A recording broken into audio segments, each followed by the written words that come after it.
আল্লাহ বললেন, মিন আইয়ি শাইইন খলাকাহু মিন নুতফাতিন খলাকাহু ফাকাদ্দারা। তোমাকে কোন জিনিস থেকে বানানো হয়েছে তুমি জানো কি? তোমাকে বানানো হয়েছে বীর্য থেকে, নুতফা থেকে। তারপরে তোমার অবয়বটা সুন্দর করে আল্লাহ বানিয়েছেন। তারপরে বানানোর পর সুম্মা সাবিলা ইয়াসসারা, রাস্তাকে আসান করা হয়েছে। সুম্মা মাতাহু ফাকবারা, এরপরে আল্লাহ বলছেন আমি তোমাদেরকে মারবো, আবার কবরের ভিতরে তোমাদের জায়গা করে দিব। তার মানে কবরে যাবে না এমন একটা ব্যক্তি নাই। আল্লাহর নবী কবরের নাম আর একটা দিয়েছেন, ওই জগৎটার নাম আলামে বারজাক। বারজাক মানে মৃত্যুর পরের প্রথম স্থানের জীবনকে বলা হয়েছে। বারজাক মানে কবর হতে পারে। একটা মানুষ যখন মারা যায় তাকে কবর দেওয়া হয়, কাউকে সমাধি করা হয়, কাউকে বসে পোঁতা হয়, কাউকে দাঁড় করিয়ে পুঁতে দেওয়া হয়, কাউকে আবার মাছে খেয়ে নেয়, কাউকে কেটে বস্তায় ভরে নদীতে ভাসিয়ে দেওয়া হয়, কাউকে গুম করে দেওয়া হয়, কাউকে আবার চিতাতে শুইয়ে পুড়িয়ে দেওয়া হয়। তার মানে যে কোনো জায়গায় যেমন অবস্থা হোক না কেন, আল্লাহর নবী বলছেন ওই সময়টার নাম হচ্ছে আলামে বারজাক। এই বারজাকের টাইমে যখন মানুষকে কবরে শোয়ানো হবে, ইদা উদিয়াল মাইয়িতু ফিল কবরি আতাহু মালাকানে ফায়াকুলানে মান রব্বুকা মা দীনুকা ওয়া মান নবিয়ুকা। যখন কবরে শুইয়ে দেওয়া হবে, দুজন ফেরেশতা আসবে এবং তারা তিনখানা প্রশ্ন আপনাকে কবরের ভিতরে করবে। জি, খুব জিনিসগুলো বুঝি, আস্তে আস্তে আস্তে আস্তে আরো গভীর। আর 10 মিনিট পর গভীরতাটা বুঝতে পারবেন। বীরভূম জেলাতে একটা গোরস্থানে লেখা আছে হাই রোডের পাশে। গোরস্থানে কে বা কে লিখেছে আল্লাহ জানে। হে পথিক দাঁড়িয়ে যাও। চলমান লোককে বলছে কবরওয়ালারা, হে পথিক দাঁড়িয়ে যাও, আমাদের জন্য দোয়া করে যাও। আজ তোমরা যেখানে, কাল আমরা ছিলাম সেখানে। আজ আমরা আছি যেখানে, কালকে তোমরা আসবে সেখানে। হুঁশ করে যাও। কবর সাবজেক্টটা কত দামি। জি, কবর সাবজেক্টটা কত দামি। আলেম ওলামা বসে আছেন, জিজ্ঞেস করবেন। আমাদের টাকা পয়সা হলে কোথায় যাই? দার্জিলিং, জলপাইগুড়ি, গ্যাংটক, এগুলো ঘোরার জায়গা, টুরিস্ট।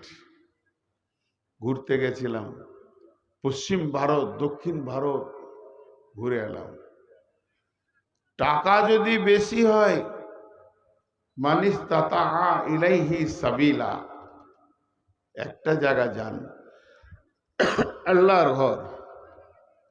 আল্লাহর ঘর আল্লাহ নিজে ডেকেছেন, যদি তোমার সমর্থ হয়ে যায় এসো আমার ঘরে। যদি টাকা না হয়, কিংবা আপনি যদি ধনী হন, আজকে আমি নূর মোহাম্মদ বলে যাচ্ছি, কবর জিয়ারতের ওপরে অনেক গুরুত্ব আছে, কিন্তু আমাদের কাছ থেকে চলে গেছে।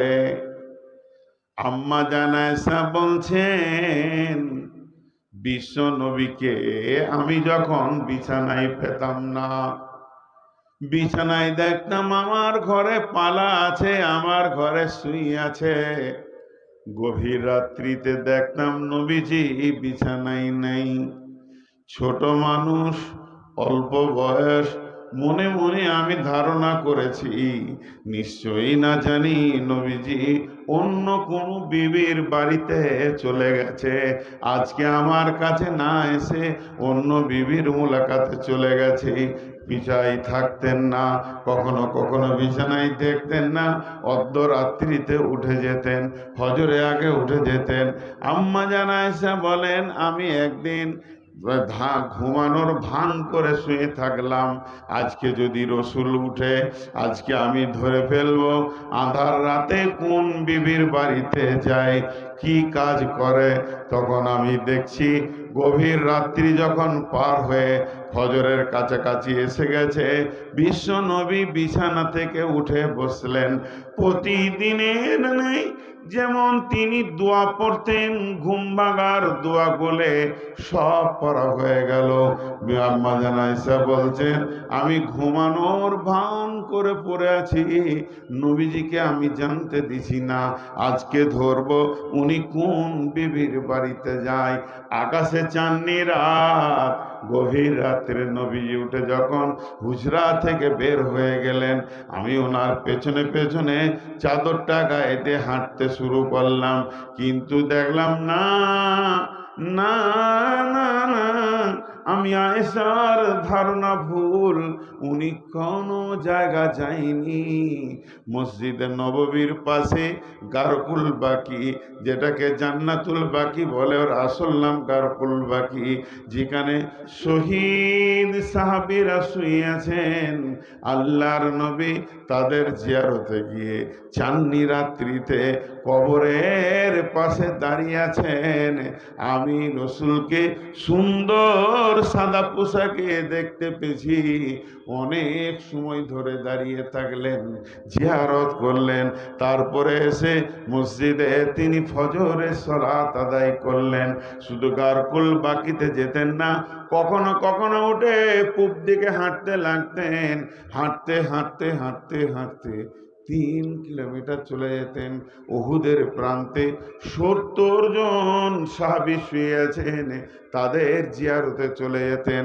কবর জিয়ারত করা সুন্নতে রসুল, কিন্তু আমরা একবার আব্বা মাকে দিয়ে এসেছি, আর গোরস্থানের কাছে যাই না। একটা মজার কথা মাঝে বলে দিই, এটা হলো জৈনপুর, আমার বাড়ি থেকে 250 কিলোমিটার দূর। আমি যদি এখান থেকে দোয়া করি, আল্লাহ তুমি আমার মায়ের আমার আব্বার কবরকে জান্নাতুল ফেরদাউসের টুকরা বানিয়ে দাও, যতটা কাজ হবে। আমি যদি মক্কা থেকে করি অতটা কাজ হবে, আমি যদি চীন থেকে করি অতটাই কাজ হবে, পৃথিবীর যে কোনো কোণ থেকে দোয়া করবেন মা বাপের জন্য অতটাই কাজ হবে, আর গোরস্থানের পাশে গেলেও অতটা কাজ হবে। গোরস্থানে গেলে যে কবরওয়ালার বেশি লাভ হয় তা হয় না। গোরস্থানে গেলে কবরওয়ালাদের লাভ হয় তা হয় না, বরং যে জীবিতটা যায় তার লাভ হয়। কি লাভ হয়? গোরস্থানে যখন সে যায় তার আখিরাত মনে পড়বে, তার ধারণা আসবে গোরস্থান সম্পর্কে। আমি আপনাদেরকে দুটি গল্প শোনাবো, এখন একটা বলছি, এটা গল্প, বলবেন না যেটা হাদিস, কালকে জিজ্ঞেস করবেন না হাদিস নম্বরটা বলে দেন।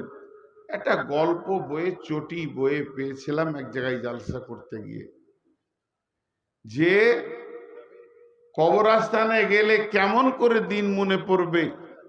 হযরতে ঈসা আলাইহিস সালামকে আল্লাহ মুজিজা দিয়েছিলেন, কুম বিজিনি আল্লাহ বললেই মৃত মানুষ জীবিত হয়ে যেত। তো গোরস্থানের পাশে একটা তিন কাটা 5 কাটা একটা ছোট জমি আছে। ওই জমিটা নিয়ে দুই ভাই ঝগড়া করছে, আমার, ও বলছে আমার, ও বলছে আমার, ও বলছে আমার, খুব ঝগড়া করছে। ঈসা আলাইহিস সালাম বলছে, বাবা তোমরা গোরস্থানের পাশে ঝগড়া করছো, তোমাদের আখিরাত মনে পড়ছে না? বলে, হুজুর এই জমিটা আমার। ও বলছে আমার। মাঝে একবার বলে দিচ্ছি এটা গল্প। ঈসা আলাইহিস সালাম নামটা নিলাম কেন? ওকে দিয়ে গল্পটা করা হয়েছে, লিখেছেন। কারণ কুম বিজনিল্লাহটা কে বলবে? ঈসা আলাইহিস সালাম বলছে, দাঁড়াও, ঝগড়া করিও না। গোরস্থানের কাছে গিয়ে বললেন, কুম বিইذনিল্লাহ, আল্লাহর হুকুমে দাঁড়িয়ে যাও। হে জমির মালিক, তুমি দাঁড়িয়ে যাও। জমির মালিক তখন, ওই জমিটার মালিক 7 পুরুষ কবর থেকে উঠে গেছে, যে বলছে, এবার বল কার জমি, এবার বল কার জমি। এরা যদি না দেয় তুই কি জমি পাবি? ওরা দুজন বলছে, তুই জমিলে, তুই জমিলে। কবরওয়ালারা বলছে, বন্ধুরে এই জমির প্রেমে কবরে গিয়ে হতাশ হচ্ছি।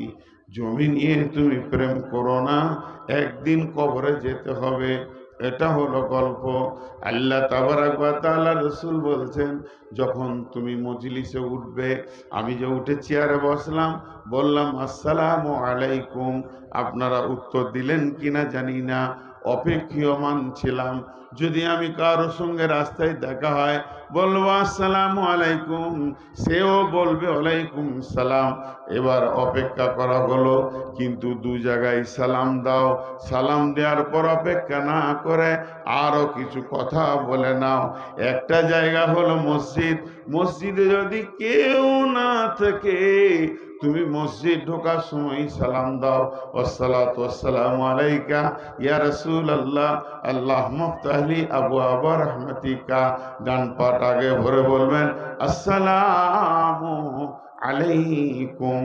আল্লাহর রহমতের ফেরেশতা থাকবে মসজিদে, না হয় জিন থাকবে, তারা উত্তর দিয়ে দিবে। আর একটা জায়গা, যখন তুমি গোরস্থানে যাবে, যেখানে আমাদের অতীতরা সব শুয়ে আছে, মা আছে, আব্বা আছে, ভাই আছে, বোন আছে, আত্মীয় স্বজন নীরব নগরে চলে গেছে, ওই জায়গায় সালাম দাও। সালাম দেওয়ার পর তুমি উত্তরের অপেক্ষা করো না, ওরা উত্তর তো দেবে না, ওদের কাছে সালামটা দোয়া হয়ে যাবে, আসসালামু আলাইকুম, আল্লাহ তোমাদের উপরে শান্তি বর্ষিত হোক। ইয়া হালাল কবরে, হে কবরবাসী, তোমাদের উপরে আল্লাহর শান্তি বর্ষিত হোক। ওয়ান্তুম সালাফুনা ও ইয়াগফিরুল্লাহু লানা ওয়া লাকুম, আল্লাহ তোমাদেরকেও মাফ করুন, আমাদেরকেও মাফ করুন। আল্লাহ তোমাদেরকেও মাফ করুন, আল্লাহ আমাদেরকেও মাফ করুন। ওয়ান্তুম সালাফুনা, তোমরা আগে আগে এসেছো, ওয়া নাহনু বিল আসরে, আমরাও তোমার পেছনে পেছনে পেছনে আসবো। কবরবাসী যখন যাও, তোমরা কবর জিয়ারতে যাও, গোরস্থানে গিয়ে কিছুক্ষণ নীরব হয়ে দাঁড়িয়ে থাকো, দেখো তোমার মন আখেরাতের জ্ঞান খুলে দেবে, খুলে দেবে, খুলে দেবে। জি ভাই, উঠছে কেন একটা দুটা করে? অনেকক্ষণ বসে বসে বিরক্ত লাগছে নাকি? এটা মজার জিনিস আপনাদেরকে দেখায়, খুব খেয়াল করে দেখবেন। এখানে আপনাদের জানাজা পড়ার জায়গা রয়েছে, ওই জায়গাতে ধরেন একটা লাশ এসেছে, এখন বুঝাচ্ছি আপনাদেরকে, লাশটা এখানে আছে, ইমাম সাহেব উজু করে রেডি হয়ে গেছেন, আপনাও উজু করে কাতার দিয়েছেন, লোক এসছে 1000 কি 500, জানাজা শুরু হলো, কার জন্য দোয়া হচ্ছে? আমরা সবাই ভাবি আব্বা মারা গেছে, মা মারা গেছে, খালু মারা গেছে, ওর জন্য দোয়া হচ্ছে, জানাজাটা ওর জন্য দোয়া হচ্ছে না। দোয়াটা আমি বলি, বিসমিল্লাহির রহমানির রহিম, আল্লাহুম্মা গফির লি হাইয়িনা وميتنا وشاهدنا وغائبنا وصغيرنا وكبيرنا وذكرنا وأنثانا اللهم من أحييته من فائه على الإسلام ومن توفيته منا فتوفه على الإيمان 12টা বলা হলো, 10টা দোয়া দেয়া হলো। 10টা 10 থেকে একটাকে বার করেন। 10 থেকে যদি এক বিয়োগ হয় থাকবে কটা? মুখ খুলেন, থাকবে কটা? এই 9টা দোয়া জীবিতকে, একটা মৃত্যুকে দেয়া হলো। এবার দেখেন, আরেকবার বলছি, আল্লাহুম্মা গফির লিহাইনা, এ আল্লাহ তুমি জীবিত যে আছে তাকে মাফ করো। আগে জীবিতরা দোয়া পেয়ে গেল, জানাজায় তারা দাঁড়িয়ে আছে, মুর্দা ব্যক্তি আগে পেল না, আগে পেল জীবিতরা। হাইনা দ্বিতীয়তে বলা হলো মাইতিনা, মৃত্যু ব্যক্তিকে আপনি মাফ করেন। ওয়াসাহিদিনা ওয়া গায়বিনা, হাজির আছে তাদেরকেও ক্ষমা করেন, যারা আসতে পারেনি তাদেরকেও ক্ষমা করেন। ওয়াসাগিরিনা ওয়া কাবিরিনা, ছোটকে মাফ করেন, বড়কে মাফ করেন। ওয়া যাকারিনা ওয়া উনসানা, নারীকে মাফ করেন, পুরুষকে মাফ করেন। আল্লাহুম্মা মান হিয়াইতাহু মিন্না ফাইহি আলাল ইসলাম, হে আল্লাহ আমরা যতদিন বেঁচে থাকবো ইসলামের ওপরে যেন বেঁচে থাকতে পারি, তুমি আমাদেরকে তৌফিক দাও। ওমান তাওফাইতাহু মিন্না ফাতাফাহু আলাল ঈমান, যখন তুমি আমাদের মত দেবে তখন ঈমানের সাথে মত দাও। টোটাল দোয়া হচ্ছে 10টা, একটা পেছে মৃত ব্যক্তি।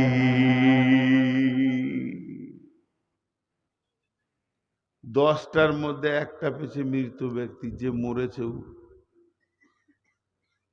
কথাটা শুনে খুব ভালো লাগে। বদরুদ্দোজান্নাত বিকে প্রশ্ন করেছে, বেনামাজি জানাজা আছে? আমি দেখছিলাম ইউটিউবে, বলে যে নিজের নামাজ পড়েনি তার নামাজ পড়ে কে উদ্ধার করে দিবে? যে নিজের নামাজটা নিজেই পড়েনি আর তার নামাজ পড়ে কে উদ্ধার করে দিবে, ওকে পার্কে করে দিবে? আর বেনামাজিরা জানাজা কেন পড়বে? আপনাদের জৈনপুরা আছে কিনা জানি না, আমাদের বর্ধমানে আছে। আসরের পর জানাজা হবে, তো এখানে লাশ রাখা আছে, এটা মসজিদ, গোটা গায়ের লোক এসে মসজিদে নামাজ পড়ছে। 2 কাতার বাইরে মেহমানকে নিয়ে 1 থেকে 150টা লোক নামাজ পড়ে বের হলো, আর জানাজায় 2000 দাঁড়িয়ে গেছে। এখানে আছে এরকম? নাই। যাই হোক, আলহামদুলিল্লাহ। বেনামাজিরা জানাজা পড়বে কেন? বেশ, এটা একটা কথা। দ্বিতীয় নম্বর, বিশ্বনবী বলছেন যদি কোনো মৃত্যু ব্যক্তি জানাজায় তুমি শরীক হও, জানাজাটা পড়ো আর চলে আসো, তাহলে তোমাকে 1 কিরাত নেকি দেওয়া হবে। 1 কিরাত মানে 1 উহুদ পাহাড় সমান নেকি দেওয়া হবে। তারপরে যদি তুমি ওর দাফন কাফন সব মিলিয়ে শেষ পর্যন্ত থাকো, তাহলে তোমাকে 2 কিরাত নেকি দেওয়া হবে। 2টা উহুদ পাহাড়ের সমান তুমি নেকি পাবে।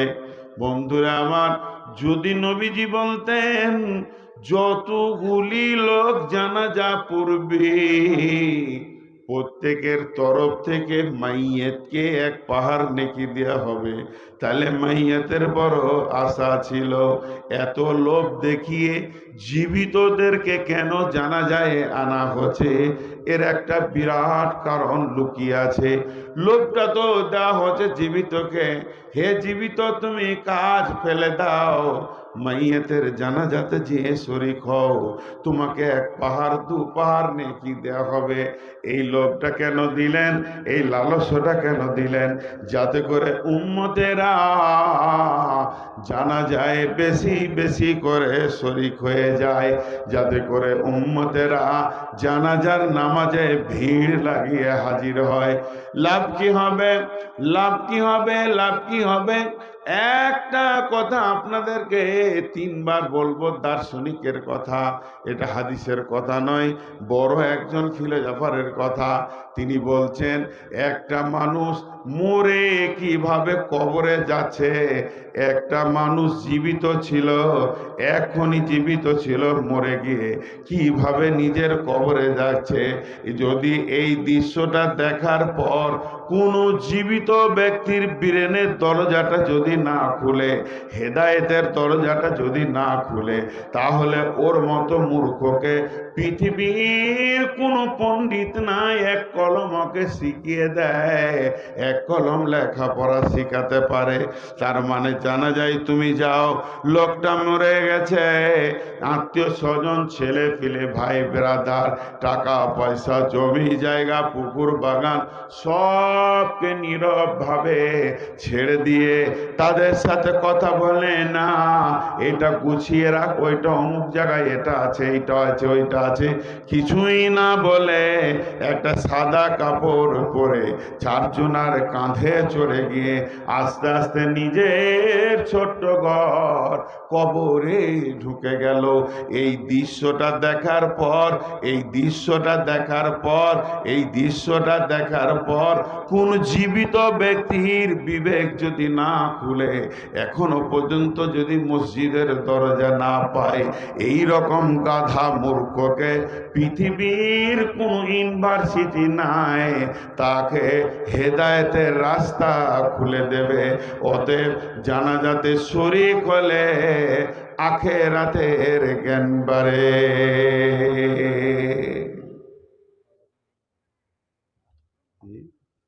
বলেন না 12টা পর্যন্ত।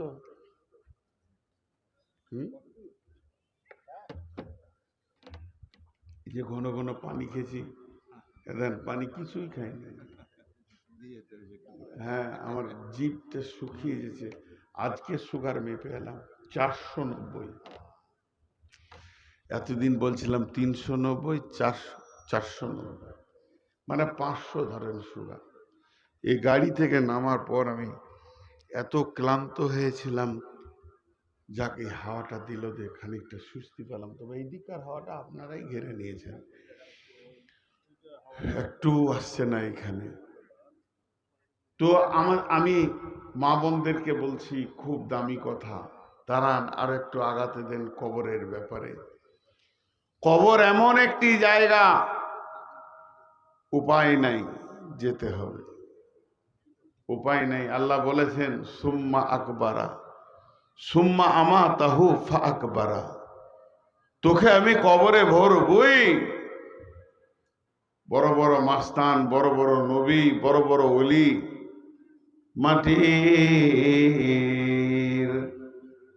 মাটির ওই কবর গৃহে শোয়াই দিলাম যারে,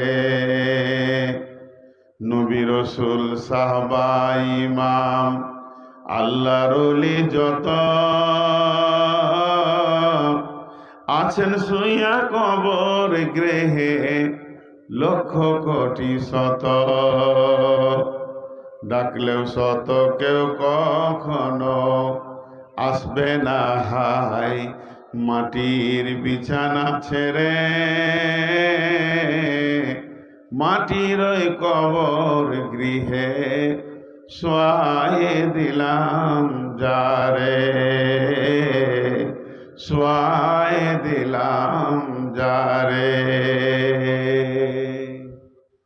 আপনারা বর্ডার এলাকার লোক খুব ভালো বুঝবেন, ভিতরের লোককে বুঝাতে সময় লাগে।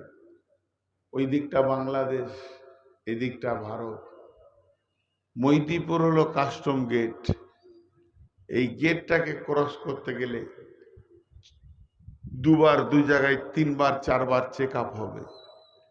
প্রথমে এইদিকে চেক করবে কাস্টম, তারপরে করবে বিএসএফ, তারপরে করবে বিজিবি, তারপরে করবে কাস্টম, তারপরে আপনি বেরিয়ে যেতে পারবেন।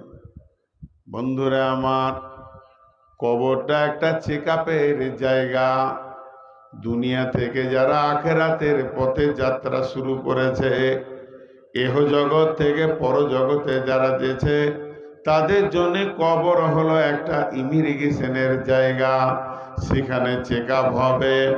আল্লাহর নবী বলছেন, ইদা উদিয়াল মাইয়াতু ফিল কবরে, যখন মাইয়াতকে কবরে শুইয়ে দেওয়া হয়, আতাহু মালাকানে, দুইজন ফেরেশতা সেখানে আসে, ফায়াকুলানে, তারা দৌত কণ্ঠে একসঙ্গে বলে কবরবাসীকে, এ কবরবাসী, মান রব্বুকা, তোর রবকে, মা দিনুকা, তোর দিন কি, ওমান নবিয়ুকা, তোর নবীকে। তিনটে প্রশ্ন করে। বিশ্বনবী বলছেন, যে প্রশ্নগুলো যে আল্লাহর গোলাম ঠিক ঠিক ঠিক করে দিয়ে দেবে, রব্বি আল্লাহ, নবী মুহাম্মদ সাল্লাল্লাহু আলাইহি সাল্লাম এবং দ্বীনুল ইসলাম ঠিক বলে দিয়েছে। আল্লাহ বলবে, বান্দা আমার সত্যবাদী আছে রে, বান্দাকে আমি রহম করেছি। এই বান্দার জন্য কি হবে? জাহান্নামের দরজাটা খুলে দেওয়া হবে। আগুনে একে অপরে ছিঁড়াছিঁড়ি করছে, আগুন যেন একে অপরে পাগলার মতো টানাটানি করছে, গর্জন মারছে। ওইটা খুলে দিয়ে একে বলা হবে, আল্লাহর গোলাম, আল্লাহ তোমাকে দয়া করেছে, রহম করেছে, তুমি ঠিক ঠিক উত্তর দিতে পেরেছো। নচেত তুমি জাহান্নামকে একবার দেখে নাও, যদি আল্লাহ তোমাকে দয়া না করতো, ওই রকম কঠিন জায়গায় তোমার স্থান হতো। লোকটাকে বলা হবে, পক্ষান্তরে যে লোকটা উত্তর দিতে পারল না, হা লা আদেরি, আমি কিছুই জানি না, কিছুই বুঝি না, এ সম্পর্কে আমার কোনো জ্ঞান নাই, মান রব্বুকা, মা দিনুকা, মান নবিয়ুকা, ওই যখন কথাটা বলবে আমি জানি না, ওর জন্য জান্নাতের দরজাটা খুলে দেওয়া হবে। আর জান্নাতের দরজাটা খুলে দিয়ে বলা হবে, হায় আল্লাহর, হে আল্লাহর দুশ্মন, খবিস বেঈমান গোলাম, আল্লাহর দেখ জান্নাত কত সুন্দর সাজানো আছে, এই জায়গাটা তোকে দেয়া হতো, শুধু তুই উত্তর দিতে পারলি না, আল্লাহর সঙ্গে ধৃষ্টতা করেছিস, এর জন্য তোকে চিরদিন জাহান্নামে যেতে হবে। তাকে জাহান্নামের পোশাক পরিয়ে দিয়ে কবরে জাহান্নামে রেখে দেয়া হবে। সেই অবস্থায় সে থাকবে। প্রত্যেকটা মানুষের জন্য তিনটে প্রশ্ন হবে, মান রব্বুকা, মা দিনুকা, ওমান নবিয়ুকা। উঠছেন কেন ভাই? 12টা বেজেছে, 12টা বেজেছে, এখনো কথা বলে না। 12টা বেজেছে, হ্যাঁ বাজে নাই, 5 মিনিট দেরি আছে। আমার হাতে ঘড়ি আছে, তাও আমি দেখছি না। আমি জিজ্ঞেস করছি। আমি আপনাদের জৈনপুরে একটা মৌলবি আছে, ওর নাম জাকির, আছে না? ওটা আমার ক্লাসে, হ্যাঁ জাকির। আমি দেওনাপুরের ছাত্র, ক্যাম্পাড়া মাদ্রাসার, তখন ও আমার সঙ্গে পড়েছে, আর বাখড়াবাদের শামসুজোহা। তো আমার বয়স তখন 10-12, একদম ছেলে মানুষ। সেই জামানায় একটা মুরব্বী ছিলেন, মসজিদে নামাজ পড়তে আসতেন, খুব মুরব্বী, 114 বয়স। কত বয়স? 114। তো আমাকে হচ্ছে, মৌলভী সাহেব বলে, জি বলেন। ছোট ছেলে তো, পাঞ্জাবি টুপি পরে আছি, ফুড়ুক ফুড়ুক করে দৌড়ে বেড়াচ্ছি মসজিদে, নিজেকে মনে হচ্ছে মৌলবি হয়ে গেছি। তা আমার ওই চাঞ্চল্য অবস্থা দেখে বলছে বসো আমার কাছে। বসলাম। জোহরের নামাজ কখন পড়বে? জোহরের ওয়াক্ত বলো তো। যদি ঘড়ি না থাকে, যখন সূর্য মাথার উপরে থাকবে। বাহ, ভালো। সো আসর কখন পড়বে? আমি বুঝি তখন আলিফ বা পড়ি। বলে আসরের সময় আসর পড়বো। আচ্ছা সব বাদ দাও, মাগরিব কখন পড়বে? যখন সূর্য ডুবে যাবে। বলে ধরো খুব মেঘ করেছে, তো জোহরের সময় সূর্য ডুবে গেছে, তুমি মাগরিব পড়লে? আমাকে বলছে মুরব্বী, আসরের সময় ধরো কালো মেঘে সূর্যটাকে ঢেকে নিলে, তুমি মাগরিব পড়লে? আমি চুপ হয়ে গেছি, মানে আমার আর দম নাই। তখন বলছে শোনো, মুরগি ঘুরছে ঘুরছে চড়ছে, মুরগি মুরগা যখন খুলনাতে ঢুকে যাবে তো জেনে নিল মাগরিবের টাইম হয়ে গেছে। আগেকার লোকের বুদ্ধি। তা আমি ঘড়ি না দেখে বলেছি, লোক যখন উঠবে এই এলাকার জানতে হবে 12টা বেজেছে। বিনা ঘড়িতে বলে দেবো কোন এলাকায় কি হয়। দিনাজপুরে হিলি এলাকায় লোক উঠতে লাগলে 10টা বেজেছে, ওরা 10টাই পালায়। জি, তো আপনারা একটু বসেন, দু চারটি কথা আপনাদের সামনে বলি, খুব গুরুত্বপূর্ণ কথা চলছে। আল্লাহ বলছেন, এই যে 3টে প্রশ্ন হলো, নবীজি বললেন তাহলে কবরটা হলো চেকআপের জায়গা। কবরে যে ধরা খাবে সব জায়গায় ধরা খাবে। হযরত ওসমান গনি কবরের কথা শুনে কাঁদতেন। সাহাবীরা প্রশ্ন করলেন, আমিরুল মুমিনিন, খলিফাতুল মুসলিমিন, আপনি জাহান্নামের কথাই যত না কাঁদেন, পুলসেরাতের কথাই যত না কাঁদেন, যত আপনি আখিরাতের কথা শুনে না কাঁদেন, সব থেকে বেশি আপনি কবরের কথা শুনে কাঁদেন। তখন আমিরুল মুমিনিন বলছেন, বন্ধুরে, কবর একটা এমন চেকআপের জায়গা। বর্ডারে যেমন চেকআপ চলে, ওই রকম কবরে চেকআপ চলে।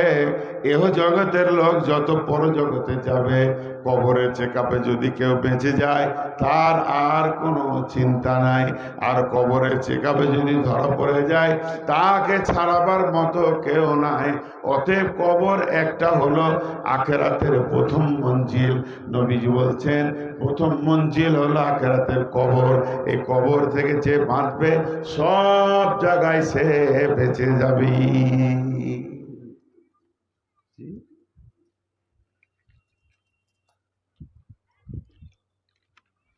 বেশি টাইম নিব না, গুরুত্বপূর্ণ কথাগুলো এবার বলবো, আপনারা বুঝতে পারবেন কত গুরুত্ব আছে। খালি একটা উদাহরণ দিব। এটা চলছে ফেব্রুয়ারি মাস শেষের দিকে, এপ্রিল মাস, May, June, July, August, September, October, November, December, January, February, March, এখনো 9 মাস আছে। এই 11 মাস আছে মাধ্যমিক পরীক্ষা হতে। আপনারা আল্লাহর রাস্তা দিয়ে বলছি, 2 মিনিট এই কথাটা শুনে যান, তারপরে যাবেন। মা বোনদেরকে বলছি,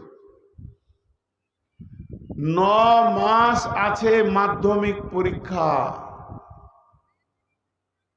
আজকে যদি এই এপ্রিলের 21 তারিখে মাধ্যমিকের কোশ্চেনগুলো বের করে সব ছেলেদের হাতে দিয়ে দেওয়া হয়, কোনো ছেলে ফেল করবে?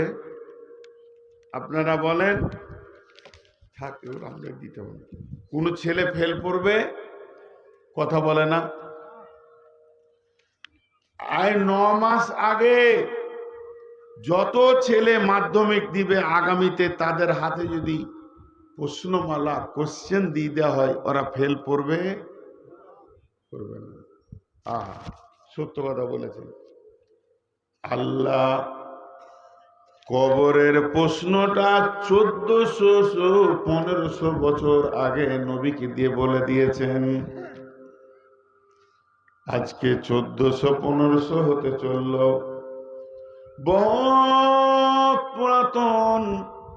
আজ ওই 3টে প্রশ্ন আছে, মান রব্বুকা, মা দীনুকা, মান নবিয়ুকা। তোমার রবকে, তোমার দিন কি, তোমার নবীকে। এখন বলেন কতগুলা লোক কবরে পাস করবে? কতগুলা পাস করবে? কতগুলা পাস করবে? জি। এবার দুনিয়ার স্কুলের নিয়ম হচ্ছে 33 পেলে পাস। আল্লাহ বড় মেহেরবান। আল্লাহ বলছে তুই 100-তে 10 পেলে পাস, তুই 1 পাবি, আমি 10 দিব। আমার এটা দয়া। তাহলে কবরের প্রশ্নতে 100 মার্কের প্রশ্ন যদি হয়, ওতে যদি কেউ 10 পায় তো পাস। আল্লাহ মেহেরবান। তাহলে আল্লাহ দুটো মেহেরবানি এখন পেলাম। প্রশ্নটাকে আউট করে দিয়েছে, প্রশ্নকে গোপন রাখেনি, যাতে করে বান্দারা কবরে পার হয়ে যেতে পারে। শুধু তাই নয়, 33-এ পাস না বলে আল্লাহ এখানে 10-এ পাস করে দিয়েছেন। আল্লাহ বড় মেহেরবান, দুইটাতে মেহেরবান। কিন্তু আল্লাহ একটা বিষয়ে অনেক শক্ত, অনেক মজবুত। সে বিষয়টা কি শুনেলেন? পৃথিবীর পরীক্ষাতে যদি 25 সালে পাস না করেন, 26 সালে চান্স পাবেন। 26 সালে যদি না পাস করেন, 27 সালে বসতে পাবেন। 27 সালে যদি দুটো বইয়ে ব্যাক এসে যায়, 28 সালে পরীক্ষা দিতে পাবেন। আপনি পরপর অনেকগুলো চান্স পাবেন। কিন্তু কবরের পরীক্ষায় এক চান্সে বেরিয়ে যেতে হবে। কেউ যদি বলে আল্লাহ আমি এখন ফেল করে গেলাম, আমাকে আর একবার দুনিয়াতে পাঠিয়ে দেওয়া হোক, আমি আবার কবরের প্রশ্নগুলোকে ঠিক করে আসব, নামাজ রোজা করে আসব, আমি ভালো মানুষ হয়ে আসব, তারপরে কবরে ঢুকবো। এই দ্বিতীয় চান্স কিন্তু আল্লাহ কোনো বান্দাকে দেন না। যেদিন হবে মরণ, ঘোর ছুটিবে তখন, বলিতে পারিবে কবরেরই জ্বলন, বলিবে ছেড়ে দাও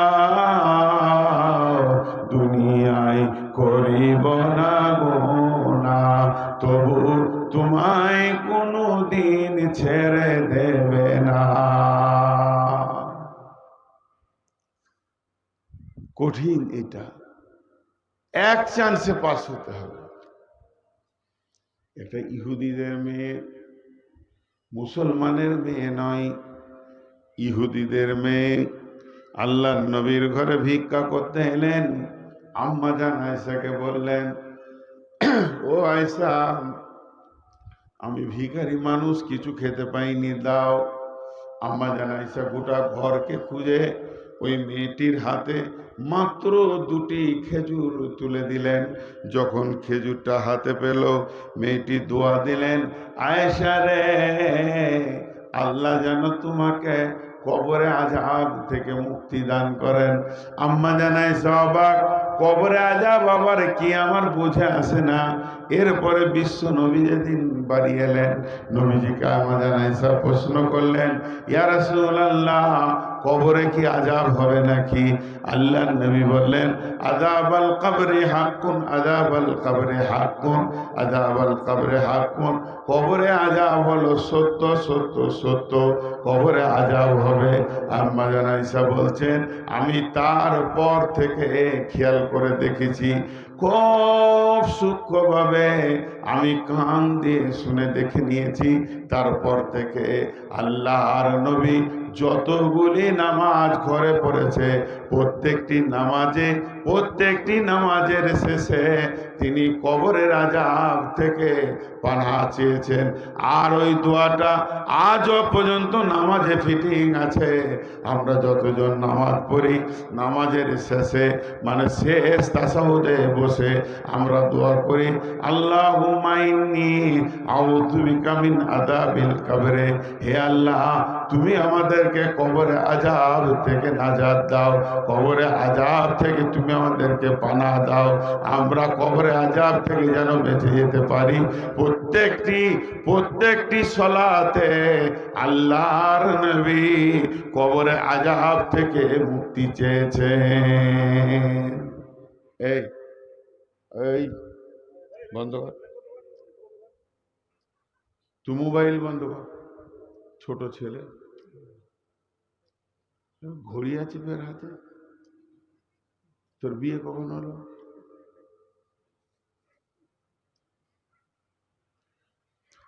বিশ্ব নবী পর্যন্ত কবর আযাব থেকে মুক্তি চেয়েছেন। যারা নামাজ পড়েন তারা বুঝতে পারবেন, শেষ তাশাহুদে বসে এই দোয়াটা করা হয়, আল্লাহুম্মা ইন্নী আউযু বিকা মিন আযাবিল কবরি ওয়া আউযু বিকা মিন ফিতনাতিল মাসিহিদ দাজ্জালি ওয়া আউযু বিকা মিনাল মাহিয়াই ওয়াল মামাতি আল্লাহুম্মা ইন্নী আউযু বিকা মিনাল মাসামি ওয়াল মাগরাম। এই দোয়া করা হয়। কবরে আযাব কত শক্ত, কবরে আযাব কত শক্ত ভাইরা আমার। এবার প্রশ্ন কটা? তিনটি। মান রব্বুকা, মা দীনুকা, মান নবিয়ুকা। তোমার রব কে, তোমার দিন কি, তোমার নবী কে? উত্তর কে দিবে? আমার তো মুখস্থ আছে, রব্বি আল্লাহ, দীনুল ইসলাম, নবী মুহাম্মদুর রাসূলুল্লাহ সাল্লাল্লাহু আলাইহি ওয়াসাল্লাম। আমার মুখস্থ আছে, আমার মুখস্থ আছে, আমি উত্তর দিয়ে দেবো। যার নাই সে কি করে দেবে? তাহলে লিখে নিতে হবে আলেমের কাছ থেকে, যে সুন্দর করে মুখস্থ করে নেবেন, উত্তর দিয়ে দেবেন। জি না, উত্তরটা কিভাবে দেবেন এটা এবার বলে দিই। এটা মনে করলেন প্রাইভেট চলছে। মান রব্বুকার উত্তর কিভাবে হবে? আল্লাহ তাবারাক ওয়া তাআলা সমস্ত মানুষকে যখন সৃষ্টি করলেন তখন বললেন, আলাস্তু বিরব্বিকুম, আমি কি তোমাদের প্রভু নই? জান্নাতুল ফেরদাউসে হযরত আদম আলাইহিস সালামকে আল্লাহ নিজের হাতে বানালেন। আদমের পিঠে হাত দিলেন, সমস্ত আত্মাগুলো তৈরি হয়ে গেল। কিয়ামত পর্যন্ত যত নবী, ওলি, গাউস, কুতুব, চোর, ডাকাত, বেঈমান, যত মানুষ আসবে সব মানুষ একসঙ্গে জন্ম নিয়ে নিল। আল্লাহ ওদেরকে সামনে বলছেন, আলাস্তু বিরব্বিকুম, হে আত্মা তোমরা বলো আমি কি তোমাদের রব নই? সবাই তখন বলল একই সুরে, কলু বালা, হ্যাঁ আপনি আমাদের রব। সবাই যখন বলে দিল কলু বালা, আপনি আমাদের রব, তাহলে আল্লাহ পড়িয়েছেন রব। আল্লাহ ইতিহাস পড়াননি, বিজ্ঞান পড়াননি, ভূগোল পড়াননি, বাংলা পড়াননি, ইংলিশ পড়াননি। আল্লাহর ক্লাসটা ছিল রব। তাই কবরের প্রথম প্রশ্ন হলো রব। কেউ যদি বলে আমি জানি না, আল্লাহ বলবে আমি নিজে ক্লাস করেছি, কোরআনে লিখে দুনিয়াতে পাঠিয়ে দিয়েছি, তোদের মনে থাকবে কিনা এর জন্য নবী দিয়ে পাঠিয়েছি। অতএব যে পৃথিবীর বুকে আল্লাহকে রব মনে করবে, আল্লাহ ছাড়া অন্য কাউকে সাজদা করবে না। ও আলা রব্বিহিম ইয়াতাওয়াক্কালুন, সে আল্লাহর উপরে ভরসা করবে, ভয় করবে তো আল্লাহকে করবে, চাইবে তো আল্লাহর কাছে চাইবে, কাঁদবে তো আল্লাহর কাছে কাঁদবে, সাজদা করবে, সাজদায় অঝর নয়নে যিনি কাঁদবে আল্লাহর কাছে কাঁদবে।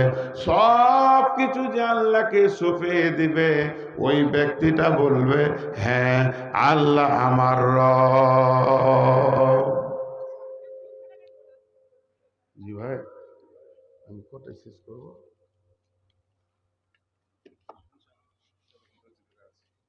যতক্ষণ ধৈর্য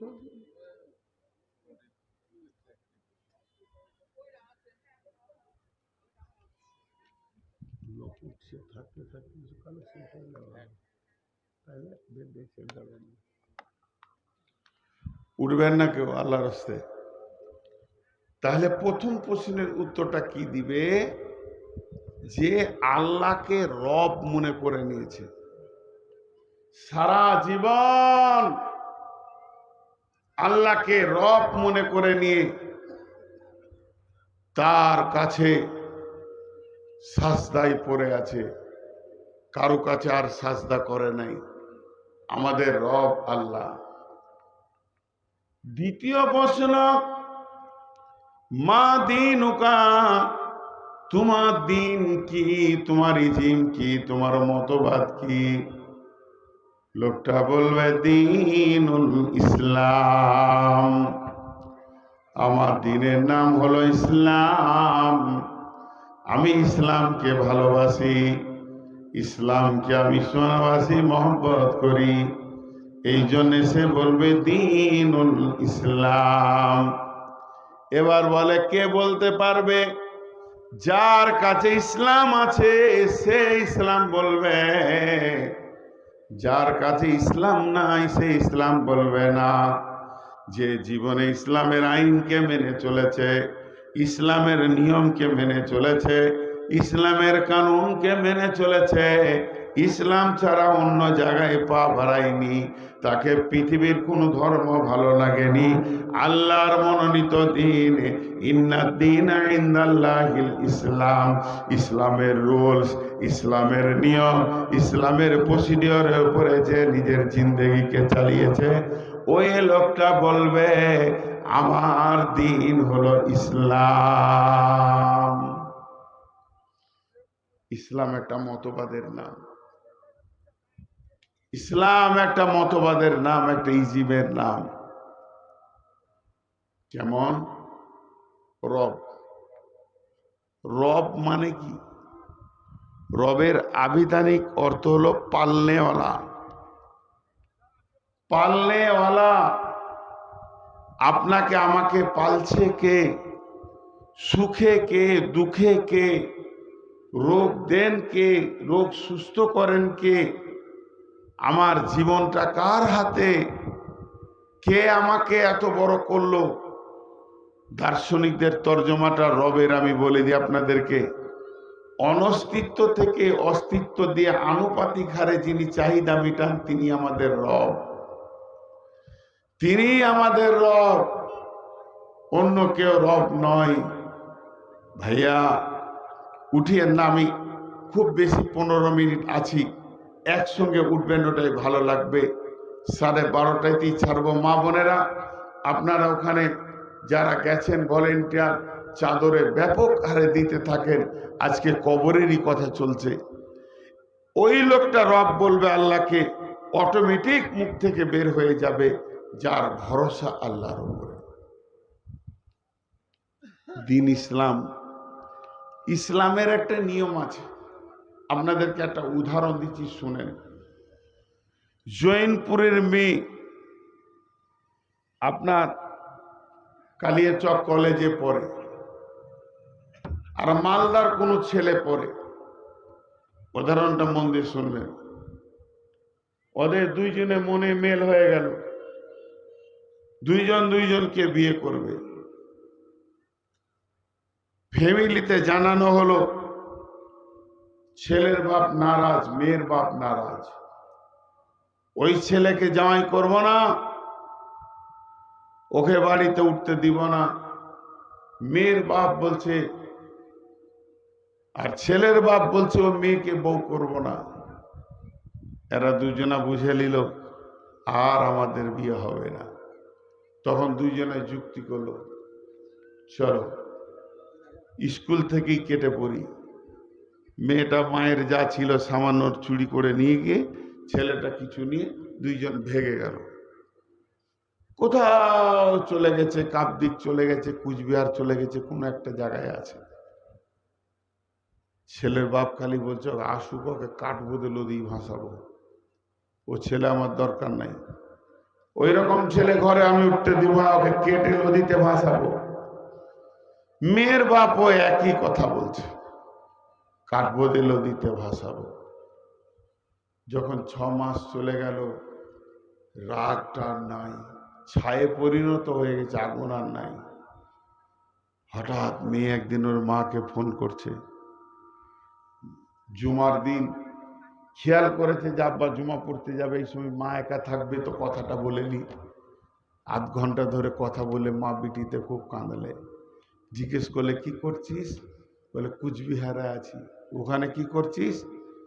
আমরা দুজনাতে প্রাইভেট পড়ায় একটা ঘর ভাড়া নিয়েছি, আছে। হয়ে গেল। আস্তে আস্তে আস্তে আস্তে আস্তে একটা বছর গেল। বছর যেতে যেতে দ্বিতীয় বছর চলছে। রাগ সব মিটে গেছে। একদিন মেয়ে নিজের বাড়িতে চলে এলো ছেলেটাকে সঙ্গে করে নিয়ে। এবার দুই ফ্যামিলি দেখছি এরা অনেক দিন হয়ে গেল, দুই ফ্যামিলি তাদেরকে মেনে নিল। ছেলের মা বাপ বলছে এই মেয়েটা আমাদের বৌমা, এটা আমাদের বেটা। মেয়ের মা বাপ বলছে এটা আমাদের জামাই, এটা আমাদের বেটি। দুই ফ্যামিলির মধ্যে লেনদেন, চলাফেরা, উঠা বসা, খাওয়া দাওয়া শুরু হয়ে গেল। এবার বলেন ইসলাম বলে একটা জিনিস আছে। ইসলাম বলছে তোরা মেনে নিলি, আমি ওদেরকে মানলাম না। এইটার নাম ইসলামের ভলিউম। এটাই হলো ইসলামের প্রতীক চিহ্ন। আমি মানলাম না। ওরা স্বামী স্ত্রী লয়, ওরা জিনা করনেওয়ালা, জেনা করনেওয়ালি। আমার আইনে আসতে হবে, ওদের দুইজনকে 100 করে মারতে হবে, দুইজনকে বছরের জন্য স্থানান্তরিত করে দিতে হবে, কোনো যোগাযোগ থাকবে না। তারপরে বিয়ে পড়াতে হবে, তবে আমি ইসলাম মানব। ওরা স্বামী স্ত্রী। তার মানে ইসলামের শুরু থেকে শেষ পর্যন্ত একটা নতুন রাস্তা এবং নিয়ম আছে। তার বাইরে চললে ইসলাম তাকে মানবে না, মুসলমান বলবে না। অর্থাৎ যে ইসলাম নামে রোডটা ছেড়ে দিয়ে অন্য রোডে চলছে, ওর মুখ দিয়ে কবরে বেরোবে না। আমার দিন ইসলাম কোনোদিন বের হবে না, কোনোদিন বের করতে পারবে না। ও হা আলাদরি বলবে। আর যে লোকটা সারা জীবন ইসলামের নিয়মের উপরে চলেছে, ইসলামকে নিজের নীতি মনে করে নিয়েছে, ইসলামকে নিজের জীবনের প্রসিডিওর মনে করে নিয়েছে, ও কবরে বলবে আমার দিন ইসলাম। এই যে পানিটা, এবার কবরে 3য় নম্বর প্রশ্ন। দুটো প্রশ্নের উত্তর শিখিয়ে দিলাম। সারা জীবন আল্লাহর উপরে ভরসা করে চললে সে বলবে আমার রব আল্লাহ। সারা জীবন ইসলামের আইনকে মাথার উপরে মেনে নিলে সে বলবে আমার দিন ইসলাম। এবার বলবে তোমার নবী কে? মান নবীকা? নবী মুহাম্মদ রাসূলুল্লাহ সাল্লাল্লাহু আলাইহি ওয়াসাল্লাম। আপনাদেরকে চিল্লাইতে হবে না, আমার হাতের দিকে তাকানোর উত্তর দেন। এই যে বোতলটা আছে, এর ভিতরে পানি আছে। এই পানিটা আমি পান করছি, জিভে দিচ্ছি, জিভটা শুকিয়ে যাচ্ছে। 500 সুগার হলে যেটা হয় শুকিয়ে যাচ্ছে, জিভে দিচ্ছি। তো আপনাদেরকে জিজ্ঞেস করছি, এই পানিটা আমি পান করতে পারবো? বুঝতে পারেনি মনে হয়। এরা বুঝতে পারে যে সবজি চুবজি, এই পানিটা পান করতে পারবো? বলে না পারবো কি না? কি বলছে? আপনি তো এখানে থাকেন, কোনো সাউন্ডই নেই। জোরে বলেন, জোরে বলেন। এই পানিটা পান করতে পারবো? ঠিক করে বলেন, এই বোতলের পানিটা পান করতে পারবো? আর পারবো না। ডান হাতে ছিল তখন পারছিলাম, বাঁ হাতে এলো তখন পারলাম না। কে করেছেন এটা? নবী মুহাম্মদ রাসূলুল্লাহ সাল্লাল্লাহু আলাইহি সাল্লাম। ডান হাতে পান করো, বসে পান করো, দেখে পান করো, 3 শ্বাসে পান করো, বিসমিল্লাহ বলে পান করো, আলহামদুলিল্লাহ বলে শেষ করো। 1 গ্লাস পানিতে 6টা সুন্নত আছে। বাম হাতে যখনই এলো আর আমার পারমিশন নাই, আমি দায়বদ্ধতা আছি, রসুলের কাছে আমি দায়বদ্ধতা আছি, তাকে আমি নবী বলে মেনে নিয়েছি, তাহলে আমি দায়বদ্ধতা আছি, আমি বাম হাতে পান করতে পারবো না। যে লোকটা সারা জীবন রসুলের সুন্নতকে ফলো করে করে করে করে করে চলেছে, আল্লাহর নবী সুন্নতগুলোকে মেনে চলেছে, এখানকার সুন্নতগুলোকে রেখে দিয়েছে, চলাফেরা উঠা বসার সুন্নতগুলো ঠিক আছে, খাওয়া দাওয়া বাবা পেশাব পায়খানা সুন্নতগুলো ঠিক আছে, ওই লোকটি বলবে আমার নবী মুহাম্মদুর রাসূলুল্লাহ সাল্লাল্লাহু আলাইহি ওয়াসাল্লাম। আমি আপনাদের কাছে সমাপনী দিতে চলেছি। 500 সুগার, ইচ্ছা ছিল আসবো না, কাল থেকে 3টি জালসা আছে, আমি জবাব দেব। আজকে থেকে নিয়ত করে এসেছিলাম সবগুলো করে যাব, কিন্তু শরীরের কন্ডিশন আর বলছে হবে না, ফিরে বাড়ি যাচ্ছি। ওদেরকে জবাব দু, কালকে নাই, পরশু আছে, তারপর দিন আছে, আর তারপরের দিন আছে, 3টে আছে। 3টির মধ্যে একটা পুলিশ ক্যান্সেল করে দিয়েছে, জালসা করতে দেবে না, ওর বেশি মানে পাছা পাকামো আর কি, বেশি বুঝে, অক্ষ সম্পত্তি নিয়ে ঝামেলা হয়ে যাবে। ঝামেলা তো তোরা করছিস, আমরা তো করিনি, আমরা তো শুধু আমাদেরটা চেয়ে নিচ্ছি। এইটাকে নিয়ে বড় বাড়াবাড়ি হবে বলে একটা বন্ধ করে দিয়েছে, 2টি জবাব দিব। তো আজকে টোটাল শুরু থেকে শেষ পর্যন্ত বক্তব্যটাকে আমি 2 মিনিটে শোনাবো। আমি বক্তব্য শুরু করেছি যে বিষয় নিয়ে, তার নাম কবর। এমন একটা ব্যক্তি নাই যে কবরে ফাঁকি মেরে দিতে পারবে, এক চুল পারবে না। একটা গল্প আছে, একটা ছেলের কম্বল হারিয়ে গেছে, তো গোরস্থানে বসে আছে। তোর চাচা জিজ্ঞেস করছে, ভাতিজা তুই গোরস্থানে কেন? বলছে, চাচা আমার কম্বলটা হারিয়ে গেছে। কম্বল হারিয়েছে তো কি মৃত্যু ব্যক্তিতে নিয়েছে? হ্যাঁ, এখানে বসে খ্যাপা পাগলা, যেখানে 5টা লোক আছে এই জালসাতে, মাইকে বল আর কোথাও বল, তা কম্বলটা পেয়ে যাবি। বলছে, চাচা আমি খ্যাপা নই, আপনি খ্যাপা, আমি ঠিক জায়গায় বসে আছি। কম্বল নিয়ে যত দূর যাবে যাক, মাল ফেলে দিতে হবে। এখানে কারো ক্ষমতা নাই এই চেক আপে একটা ছুঁচ পর্যন্ত পার করে দিই। তো সেই কবর হলো আমাদের ইমিগ্রেশনের জায়গা। এহ জগৎ থেকে পরজগৎ যেতে গেলে কবরে চেক আপ হবে। 2টি ফেরেশতা চেক আপ করবে আর 3টি প্রশ্ন করবে। মান রব্বুকা, রবের উত্তর ওই ব্যক্তি যে দিতে পারবে সারা জিন্দেগিটা যে আল্লাহর উপরে ভরসা করে চলেছে, আল্লাহকে ভয় করেছে, ভরসা করেছে। মা দিনুকা, দিনের উত্তর ওই দিতে পারবে যে ইসলামকে নিজের দিনের মতো করে আইন কানুন মেনে নিয়েছে।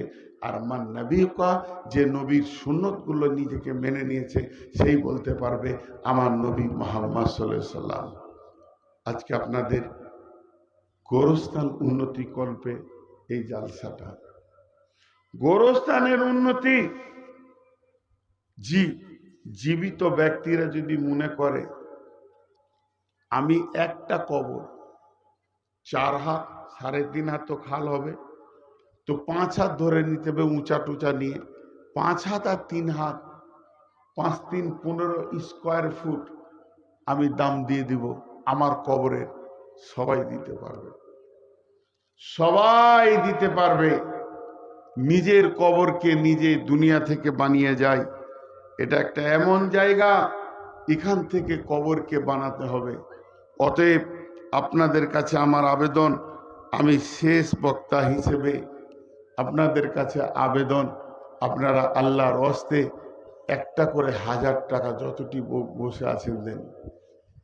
আসেন, আমি আপনাদের কাছে একটি 1000 টাকার আবদার রাখলাম। আল্লাহর বান্দা কে আছেন? একজন বলেন 1000 টাকা, 1000 টাকা চেয়েছি। 5000, আবুল হাসান ভাই 5000 টাকা। আমি আপনাদের কাছে 1000 চেয়েছি, উনি দিয়েছেন 5000। বলেন কেউ আছেন ভাই আমার? আজকে গোরস্থানের জালসা, গোরস্থান সম্পর্কে যথেষ্ট আমার জ্ঞানে যা ছিল আপনাদেরকে দিয়েছি। এখন শুধুমাত্র কিছুটা কালেকশন। কেউ আছেন আল্লাহর গোলাম, আল্লাহর বান্দা? বলেন কেউ আছেন? আল্লাহর বান্দা কেউ আছেন? একটা 1000 টাকা দেবেন। আচ্ছা, না পারবেন